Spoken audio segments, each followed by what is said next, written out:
Alors il y a évidemment des exemples spectaculaires de procédures internationales qui ont débouché sur des réformes importantes au plan national. En Belgique, par exemple, on a réformé à plusieurs reprises le droit familial à la suite de plusieurs condamnations de la Belgique qui discriminaient en fait entre les enfants nés dans le mariage et les enfants nés hors mariage. Et dans les années 1980-1990, plusieurs réformes ont dû être adoptées en Belgique pour se mettre en conformité avec les attentes de la Cour européenne des droits de l'homme. On a également vu la procédure pénale belge transformée à la suite d'un arrêt qui concerne la présence d'un avocat dès la première audition de l'accusé par la police. Et donc on a, en Belgique, comme dans d'autres États membres du Conseil de l'Europe, des exemples tout à fait spectaculaires de réformes législatives d'ampleur suite à des décisions prises, en l'occurrence, par la Cour européenne des droits de l'homme. Cependant, on a aussi des résistances. Et aujourd'hui, on est dans un moment où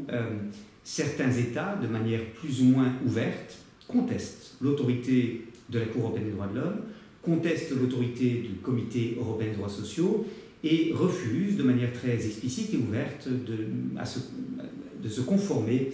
aux décisions qui ont été adoptées à leur égard. Par exemple, lorsque la Cour européenne des droits de l'homme a adopté un arrêt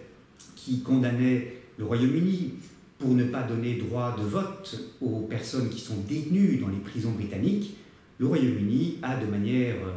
très surprenante et très décevante, dit qu'il ne se conformerait pas à cet arrêt qui lui paraissait contraire aux traditions de ce pays. La Russie, plusieurs fois, a été prise en défaut de se conformer aux arrêts de la Cour européenne des droits de l'homme. Et du côté du Comité européen des droits sociaux, la jurisprudence du Comité européen des droits sociaux qui concerne la protection des étrangers sans papier, qui par exemple se voit refuser l'aide médicale, sauf en cas d'urgence, etc., cette jurisprudence a été contestée de manière parfois très ouverte, par exemple par les Pays-Bas, qui ont été notamment condamnés par le Comité européen des droits sociaux dans ce contexte. Et donc, on est à un moment aujourd'hui délicat où l'autorité de ces instances, la Cour européenne des droits de l'homme, le Comité européen des droits sociaux, est parfois contestée par les États qui pourtant se sont engagés dans le cadre de traités internationaux qui mettent sur pied ces organes de surveillance, qui se sont engagés en fait à coopérer avec eux et à exécuter de bonne foi leurs obligations internationales.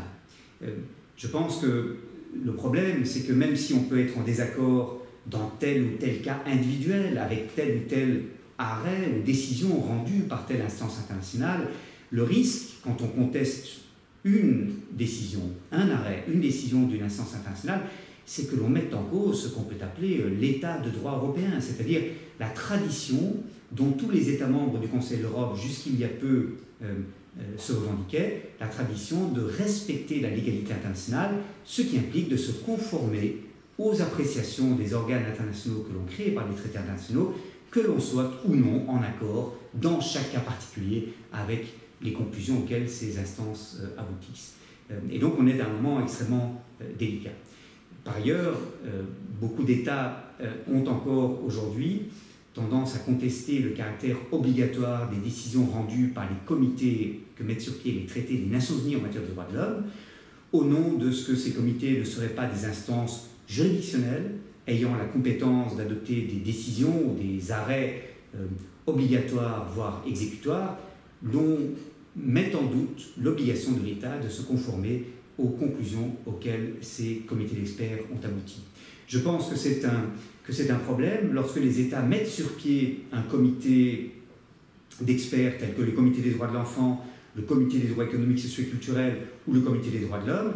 pour surveiller le respect de la Convention internationale relative aux droits de l'enfant, du pacte international relatif aux droits économiques, sociaux et culturels ou du pacte international relatif aux droits civils et politiques respectivement. Au fond, ces États se sont engagés aussi à collaborer de manière loyale avec ces comités d'experts et par conséquent à